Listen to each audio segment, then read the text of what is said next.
오늘은 예레미야서입니다.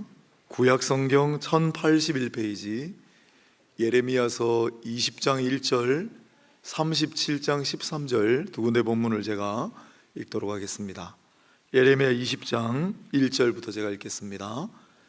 임멜의 아들 제사장 바스훌은 여호와의 성전의 총감독이라.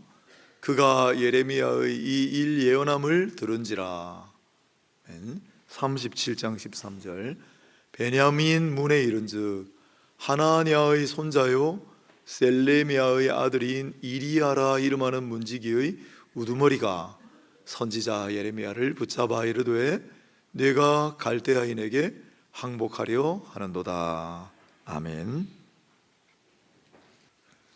오늘은 예레미야서 20장부터 대략 37장 38장까지 본문으로 원수는 외나무다리에서 만난다가 제목인데, 부제목은 원수만 외나무다리에서 만나는 것은 아니다 입니다. 그런 제목을 가지고 11월 한 달 우리가 걱정과 불안을 넘어서라는 주제로 함께 합니다. 걱정과 불안이 없이 살면 좋겠는데 그럴 수는 없고, 지난 주일에는 너무 근심하지 말고 하나님의 뜻대로 하는 근심을 택하라, 염려하지 말라, 그렇게 했습니다. 살아가다 보면 여러분, 하나님이 우리를 실망시키시고 하나님이 우리를 좌절하게 하시는 데는 없습니다. 우리가 대부분 실족하고 넘어지는 것은 사람들 때문이고 또 영적으로는 원수 마귀 때문입니다. 그래서 오늘은 원수는 외나무다리에서 만난다라는 제목으로 우리가 이 대적하는 사람들, 또 우리 원수 마귀들로부터 말미암아 받는 공격으로 인한 걱정과 불안을 어떻게 넘어설 수 있을까를 한번 생각해보고, 여러분 믿음 위에 더욱 이러한 교훈을 잘 받아서 걱정과 불안을 홀홀 넘어서 행복하게 평안하게 잘 사시기를 기원하면서 오늘 예레미야서 말씀을 보는데, 예레미야는 요시야 왕 때부터 말씀을 받고 시드기야 왕이 마지막 왕인데, 예루살렘 멸망하고 애굽으로 잡혀갈 때까지 오랜 세월 동안 활동한 선지자인데, 예루살렘 멸망을 보았기 때문에 눈물을 많이 흘렸어요. 예레미야서에는 눈물이 많이 나와요. 그래서 눈물의 선지자라고 부릅니다. 또 고난을 많이 받았으니까 고난의 선지자. 그런데 기도를 무척 많이 해요. 그래서 기도의 선지자이고, 동시에 너희를 향한 나의 생각은 내가 안 하니 미래를 향한 평안과 희망이라 하는 말씀이 있죠. 희망의 선지자이기도 합니다. 왜냐하면 다 사로잡혀 가겠지만은 70년 만에 다시 돌아오리라는 예언도 예레미야가 했기 때문에. 자, 이 예레미야 선지자의 별명만 봐도 우리 믿는 사람들이 어떻게 살아가야 하는지가 탁 나오죠. 눈물 많고 고난 많을 수 있지만 그러나 기도하고 우리 소망을 잃지 않고 살아가는 그러한 성도가 되시기를 축복합니다. 이 예레미야 이야기를 하자면 예레미야의 적들 이야기를 안 할 수가 없어요. 그래서 예레미야서 오늘 본문 20장 1절부터 하는데, 예레미야서 20장부터 29장까지가 제목을 예레미야와 그 적들이라고 붙이면 적절합니다. 예레미야를 대적하는 사람들이 계속 등장해요. 오늘 그 이야기를 살펴보고, 그게 왜 의미가 있냐면 37장 때문에 의미가 있어요. 아마 여러분 지금 펴놓으신 게 37장 13절일 텐데, 문을 나서서 예루살렘 문을 나서려고 하는데 예레미야를 막아서는 사람이 있습니다. 그가 오늘 앞에 20장에 읽은 이 사람들하고 어떤 관계가 있는가가 열쇠입니다. 20장 1절을 한번 보겠습니다. 임멜의 아들 제사장 바스훌은 여호와의 성전의 총감독이라. 그가 예레미야 이 일 예언함을 들은지라. 예레미야는 이스라엘 백성들의 범죄를 고발하고 회개할 것을 촉구하고, 그러나 이스라엘의 멸망과 예루살렘, 심지어 성전의 멸망을 예언했거든요. 듣기 싫은 거죠. 그래서 20장 1절에 누가 나타나느냐 하면 성전의 총감독 제사장 중에 제일 높은 사람이 예레미야를 대적하고 일어섭니다. 그가 예레미야를 때리고, 2절에 보면 그냥 몇 대 이렇게 툭툭 쳤겠습니까? 40에 하나 감한 매를 맞고, 아시죠? 태형을 당했을 가능성이 많습니다. 예레미야를 때리고 성전에 있는 베냐민문이 어딘지 정확하게 나오진 않지만 예루살렘 바로 위에가 베냐민 땅이기 때문에 그 위쪽으로 난 문 아니겠는가. 그래서 베냐민 문 위층에 공간이 있는데 거기에 예레미야를 가두고 그냥 가둔 것이 아니라 춘향처럼 나무로 목에 고랑을 씌워서 예레미야를 가뒀습니다. 그러자 하나님께서 예레미야를 통해 이 바스훌이라고 하는 제사장에게 이후로 너를 바스훌이라고 하지 아니하고 마골 미사빕이라 하리라는 예언의 말씀을 줘요. 마골 미사빕은 여러분 성경 밑에 조그맣게 설명해 놨을 거예요. 사방으로 두려움, 너는 앞으로 살아가는 동안에 사방으로 두려움이 너를 에워쌀 것이다 라는 이름으로 바꾸어 부르리라 라고 예언하십니다. 그래서 바스훌이 말로가 좋지 않아요. 이게 예레미야를 대적하는 많은 사람들이 있는데, 물론 그 고향 사람들, 아나도 사람들도 11장에 보면 예레미야를 죽이려고 했어요. 예루살렘 사람들도 예레미야서 18장에 보면 예레미야를 죽이려고 했어요. 근데 특정 인물들이 제사장 바스훌이 등장하죠. 예레미야를 핍박합니다. 대적합니다. 그뿐이 아닙니다. 두 번째로 유력한 인물은 선지자였습니다. 27장을 가보시면 거짓 선지자들과 싸우는 예레미야 모습이 나오는데 28장 1절에 여러분 성경 보시면 유다 왕 시드기야가 다스린 지 4년 5째 달 기브온 아수르의 아들 선지자 하나냐가 모든 백성들이 보는 앞에서 예레미야를 공개적으로 비난합니다. 예레미야가 뭐라고 했냐면 이 백성이 범죄하였으므로 하나님께서 목에 멍에를 씌워서, 예레미야의 목에 멍에를 씌웠잖아요. 이 백성들의 목에 멍에를 씌워서 사로잡혀 가게 하리라 예언했거든요. 이 하나냐라고 하는 선지자가 멍에, 그렇다면 설령 그 멍에가 있더라도 내가 그 멍에를 꺾어버리리라. 저희가 뭔데? 그리고 이미 느부갓네살 바벨론 왕이 2번이나 쳐들어와서 왕도 잡아가고 다니엘을 비롯한 세 친구도 잡아갔어요. 그런데 이 하나냐가 사로잡혀간 자들과 빼앗긴 기물들을 내가 2년 안에 다 돌아오게 하리라, 그렇게 얘기를 해요. 자기가 무슨 힘으로? 하나님께서 자기에게 그렇게 말씀하셨다는 거예요. 그러자 하나님께서 예레미야 선지자를 통해 내가 준 멍에를 꺾어버리리라고? 그렇다면 쇠멍에를 거기 갖다 줘라. 쇠멍에도 꺾을 수 있는가 보자. 그리고 내가 언제 2년 안에 사람들하고 기물들 다 돌려보낸다고 했느냐? 라고 하시면서 그 하나냐를 꾸짖으시고 28장 16절에 보면 내가 너를 지면에서 제하리니 네가 여호와께 패역한 말을 하였음이라 네가 금년에 죽으리라. 예레미야를 통하여 그렇게 전하셨어요. 그런데 28장 17절에 보니까 선지자 하나냐가 그해 7째 달에 죽었더라. 이게 그 당시 예루살렘 사회에 얼마나 화제가 됐겠습니까? 예레미야가 하나냐를 향해 당신은 이 금년에 죽으리라 말씀하셨소 했거든요.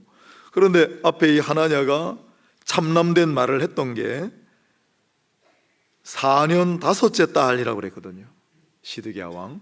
그런데 28절 17절 보니까 7째 달에 죽었어요. 5째 달에 말씀을 전했는데 7째 달에 죽어버렸어요. 이게 하나냐에게 일어났던 사건입니다. 그런데 이렇게 수많은 적들, 29장에도 포로로 잡혀간 사람들 중에서도 굳이 예루살렘으로 편지를 보내가지고 예레미야를 어떻게 좀 해달라는 청원을 하는 사람까지 있었어요. 여러분, 왜 이렇게 예레미야에게는 적들이 많습니까? 왜 이렇게 예레미야를 못 잡아먹어서 안달난 사람들이 이렇게 많았죠?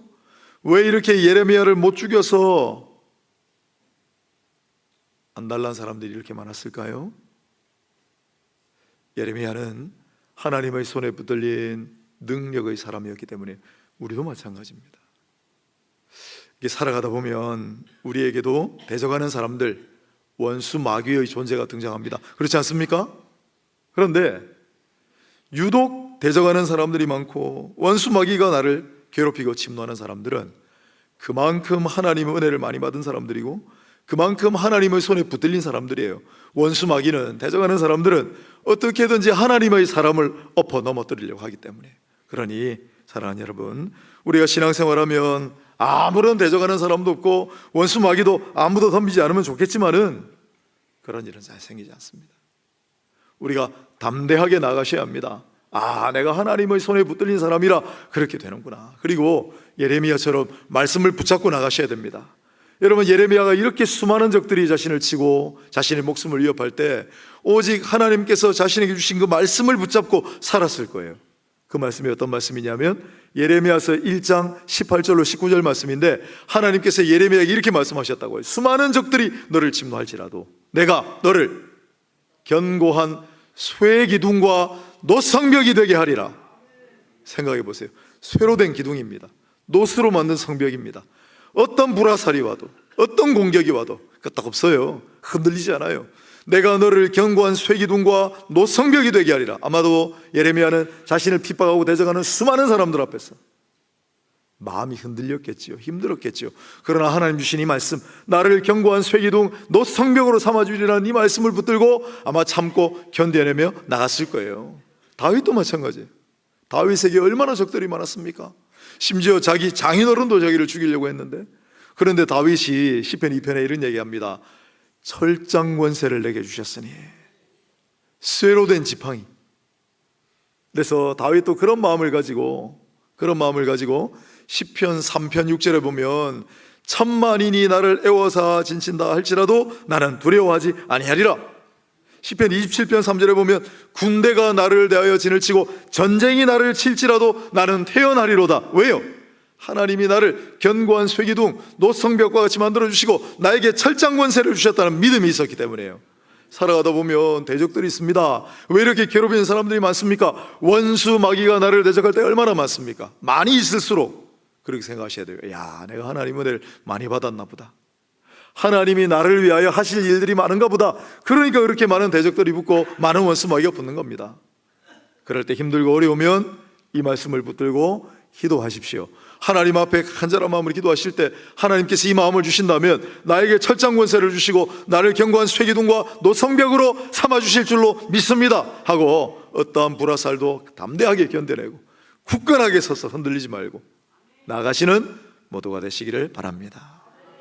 그뿐만이 아니었습니다. 유다왕 마지막 시드기야 왕 때 바벨론 느부갓네살 왕이 예루살렘 포위를 하는데 일시적으로 그 포위를 풀고 물러갑니다. 왜냐하면 애굽의 바로가 바벨론하고 전쟁하기 위해 군대를 소집해서 북상 중이라는 소식을 들었기 때문이에요. 예루살렘이 문제가 아니에요. 애굽하고 싸워야 되기 때문에 바벨론 왕이 군대를 풀었습니다. 그래서 예레미야는 자기 고향 땅 아나돗을 향하여 분깃을 받으려고 예루살렘 성문을 나서려고 하는데 37장 13절에 보면 이 예레미야를 딱 막아서는 사람이 있었어요. 안 돼, 못 가. 그리고 37장 13절을 보면 베냐민 문에 이른 적, 여기도 베냐민 문이에요. 앞서 대적들 때문에 베냐민 문 위에 막고 갇혔던 곳이 베냐민 문입니다. 베냐민 문에 이른 적 하나냐의 손자요 셀레미야의 아들인 이리야라 이름하는 문지기의 우두머리가 선지자 예레미야를 붙잡아 이르되 네가 갈대에 내게 항복하리 하는도다. 첩자다. 갈대아 사람들에게 항복하러 가는 민족의 반역자다. 이렇게 사람들 앞에 동네방네 떠들고, 누가요?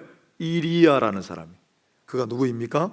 성전 문지기의 우두머리인데 더 중요한 것은 바로 위에 하나냐의 손자라고 하잖아요. 하나냐가 누구였죠? 예레미야가 당신 금년을 못 넘기고 죽을 거야 라고 했을 때 석 달 만에 죽었던 자칭 선지자. 그러니 하나냐의 손자는 예레미야가 원수예요. 예레미야는 예루살렘 성문을 나서다가 외나무 다리에서 원수를 만납니다. 정확하게는 원수의 후손을 만난 거죠. 그리고 이 이리야가 막 이야기를 해가지고 사람들이, 고관들이 예레미야를 또 잡아서 15절에 때려서 또 맞았어요. 서기관 요나단의 집에 가두었으니 이는 그들이 이 집을 옥으로 삼았음이더라. 16절에 보면 예레미야가 뚜껑 씌운 웅덩이에 들어간 지 여러 날 만에 뚜껑 씌운 웅덩이에 가뒀습니다. 그때만 해도 아직 우리가 생각하는 감옥, 이런 체계가 잡히기 전이기 때문에. 여러분, 뚜껑 씌운 웅덩이 속에 여러 날 갇혔다고 생각해 보세요. 활동의 자유도 없고 배변은 어떻게 봤을까? 밥은 어떻게 먹었을까요? 햇빛이 비치질 않아요. 깜깜한 속에, 좁은 답답한 그 뚜껑 씌운 웅덩이 속에 갇혀있던 예레미야. 예레미야가 나중에 뭐라고 하느냐면, 차라리 나를 죽여주시오. 나를 다시 그 웅덩이 구덩이에 던질 것 같으면 차라리 그냥 여기서 나를 죽이시오 할 만큼 그렇게 고통스러웠다. 이 뚜껑 씌운 웅덩이에 예레미야를 가둡니다. 그러나 탄원해서 왕이 꺼내주죠. 일단 그래서 겨우 웅덩이에서 빠져나왔는데, 그런데 이번에는 38장을 보시면은, 성경책 가지신 분들 제가 읽어보겠습니다. 38장 1절에 mattan의 아들 스바디아와 바스후르의 아들 그다랴와 셀레미야의 아들 유갈과 말기야의 아들 바스후리. 자, 또 누가 기다리고 있습니까? 아까 처음 예레미야를 대적하여 일어섰던 제사장 바스후르의 아들, 그리고 아까 이야기했던 하나냐, 죽었던 선지자의 셀레미야가 아들이에요. 그의 후손 유갈, 하나냐의 후손과 또한 앞선 제사장 바스후르의 후손이 기다리고 있습니다. 예레미야는 또다시 외나무 다리에서 원수의 후손들을 만났습니다. 이들이 예레미야라면 이를 가는 사람인데 어떻게 했겠습니까? 당장 고발하고 때려서 6절에 보면 예레미야를 끌어다가 감옥들에 있는 왕의 아들, 예레미야라면 이를 가는 왕의 아들 말기야의 구덩이에 다시 던져놨습니다. 그 구덩이에는 물이 없고 진창뿐이므로 예레미야가 진창 속에 빠졌더라. 이번에는 진창이 가득한 구덩이에 빠졌습니다. 예레미야가 그토록 고통스러워했던 구덩이에 또 빠진 겁니다. 이처럼 예레미야는 참으로 많은 적들이 있었고, 그리고 성문을 빠져나가다가 외나무 다리에서 원수를 만납니다. 겨우 나왔는데 또 외나무 다리에서 원수를 만났습니다. 그래서 웅덩이에 빠지고 구덩이에 갇히는 신세가 되었습니다. 우리도 살아가다 보면 그런 일이 있습니다. 여러분 그렇지 않나요? 저 사람만은 꼭 피하고 싶다. 그런 사람은 딱 만납니다. 이것만은 좀 모면하고 싶다 하는 일은 어쩜 그렇게 나한테 탁 일어납니까? 우리 피하고 싶고 모면하고 싶은 일을 우리 인생길 가운데 정말 외나무 같은 다리에서, 외나무 같은 그런 상황에서 맞닥뜨릴 때가 많이 있습니다. 그럴 경우라도 이상하게 여기지 마시고 예레미야를 보세요. 다윗을 보세요. 이상히 여기지 말고 내가 하나님의 사람이기 때문에 그럴 수 있다 생각하시고 당황하지 말고 두려워하지 말고 잘 대처하시기를 바랍니다. 예레미야에게는 어떤 일이 일어났을까요? 이런 일이 우리에게도 일어나기를 바랍니다. 자, 38장 이어지는 본문인데, 이 구덩이에 갇힌 예레미야를 극적으로 구해주는 이가 등장합니다. 아무도, 고향 사람들도 예루살렘 사람들도 유대인들은 예레미야를 도우려고 나서지 않습니다. 자기에게 화가 돌아올까 봐. 그런데 38장 7절에 보면 왕궁 내시 구스인 에벤멜렉이, 구스는 아프리카예요. 에벤멜렉은 왕의 종이란 뜻이고, 이스라엘 왕궁에서 일하고 있던 왕의 시종 에벤멜렉이라는 사람, 아프리카 사람이 예레미야를 위하여 왕 앞에 나와 목숨을 걸고 단언하여 그 집 보내 주십시오. 그래서 예레미야가 풀려나요. 아무도 도와주지 않는데 이방 사람 에벤멜렉, 구스 사람, 그가 바로 이 위기에 처한 외나무 다리에서 원수를 만난 예레미야를 구원해주는 하나님이 예비하시고 준비하시는 사람이었던 겁니다. 이상하지 않습니까, 여러분? 예수님이 골고다 언덕 십자가 나무를 지고 올라가실 때 아무도 안 도와줬습니다. 그 처참한 예수님의 몰골을 보고 내가 좀 도와드리겠습니다, 이분을 아무도 나서지 않을 때 누가 나섰어요? 아프리카 사람이 나섰잖아요.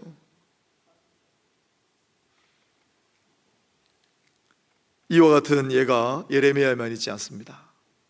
하나님은 언제나 외나무 다리에 원수를 만나가 같은 상황에 놓인 하나님 사람들을 반드시 준비하신 것으로 지키시고 건지실 때가 있습니다. 민수기 22장에 보면 발람과 나귀 이야기 있어요. 뇌물을 받고 하나님의 백성들을 저주해 달라는 부탁을 받은 발람은 이스라엘 땅을 향하여 출발하는데 나귀가 말을 안 들어요. 가면 안 돼. 나귀도 아는 걸 이 발람은 모르는 거예요. 근데 억지로 나귀를 막 채찍을 쳐서 가려고 하니까 가다가 포도원 사이의 좁은 길에 누군가 한 사람이 딱 가로막고 있는 그러한 장면이 나옵니다. 양쪽에는 담이고 좁은 길이고 애둘러 갈 길이 없어요. 그야말로 외나무 다리 같은 길에서 발람은 누군가를 만났습니다. 그 외나무 다리 같은 길을 막아선 이분은 누굽니까? 구약에 나타난 그리스도셨습니다. 또 있습니다. 여호수아는 여리고를 향하여 여리고를 점령해야 되니까 그래서 미리 가요 자기가. 근데 예루살렘은 높은 금정산 같은 높은 곳입니다. 여리고는 해발보다 낮은 땅이에요. 높은 데서 낮은 곳으로 내려가는 길이고 굉장히 험해요. 길이 한 사람 겨우 가는 길이에요. 외나무 다리 같은 길이에요. 그 여리고를 향하여 여호수아가 먼저 가는데 그 외나무 다리 같은 길을 막아서는 사람이 있어요. 여호수아는 외나무 다리 같은 길에서 누굴 만났습니까? 나는 여호와의 군대 대장으로 여기에 있느니라 선포하신 분이 누굽니까? 구약에 나타난 우리 주 예수 그리스도인 줄로 믿으시기를 바랍니다. 이 사실이 의미하는 바는 우리가 살아가면서 외나무 다리 가운데 우리를 막아서고 우리를 대적하는 원수들도 만나지만은 그러나 그 인생의 외나무 다리 가운데는 또 다른 존재가 반드시 계신다. 그가 누구입니까? 주님이십니다. 외나무 다리 같은 길에서 우리 인생길에서 원수를 만났습니까? 여러분 확신하셔도 좋습니다. 피할 길도 없고 애둘러 갈 길도 없는 그 막다른 상황에서 그러나 그곳에 우리 주님이 함께 계십니다. 주께서 함께 하십니다. 주께서 함께 하셔서 우리에게 위로 주시고 능력을 주시고 견디게 하시고 넘어가게 하시고 극복하게 하시고 때로 이기게 하시는 줄로 믿으시기를 바랍니다. 예레미야는 적들이 많았습니다. 왜 적들이 많습니까? 그가 하나님의 사람이었기 때문에 하나님의 은혜를 누구보다도 많이 받은 사람이었고 하나님의 맡기신 사명을 누구보다도 감당해야 되는 사람이었기 때문에 나는 왜 이렇게 대적하는 사람이 많고 나는 이렇게 왜 이렇게 원수마귀가 나를 괴롭히나 하는 분들이 있습니까? 예레미야와 같은 상황이라는 거예요. 두려워하지 말고 당황하지 말고 때로 가다 보면 외나무 다리 같은 곳에서 우리를 기다리는 원수들을 만날 때가 있습니다. 두려워하지 말고 당황하지 말고 반드시 그 외나무 다리 같은 길에 우리 주님이 함께 서 계신다. 잊지 마십시오. 눈에 보이지 않지만 그 막다른 골목 그 너머에 나를 지켜보시고 나를 향하여 두 발 벌리실 우리 주님을 바라보고 의지하며 주께서 하신 말씀 너를 견고한 쇠기둥 노성벽으로 만들어주리라. 다윗에게 하신 말씀 너에게 철장 권세를 주리라. 두려워하지 말고 당황하지 말고 담대한 믿음을 가지고 말씀을 붙들고 무엇보다도 외나무 다리에서 길을 막고 선이는 원수만이 아니다. 우리 인생길에서 우리 주님께서 함께 하신다. 이 사실을 믿음으로 간직하고 우리 인생길 한참 더 가야 됩니다. 앞으로 많은 일들을 만날 겁니다. 그러나 이 믿음 가지고 담대하게 잘 견디며 나아가시기를 바랍니다. 기도하겠습니다. 하나님, 오늘 이 말씀을 우리가 마음에 새기고 우리 인생길 막다른 골목에 우리가 다다라도 외나무 다리 같은 곳에서 원수를 만나도 주께서 함께 하신다. 그곳을 지키시는 주님이 계신다. 이 사실을 믿음으로 확신하고 살아가는 모든 인생 되게 하옵소서. 예수님의 이름으로 기도하옵나이다. 아멘.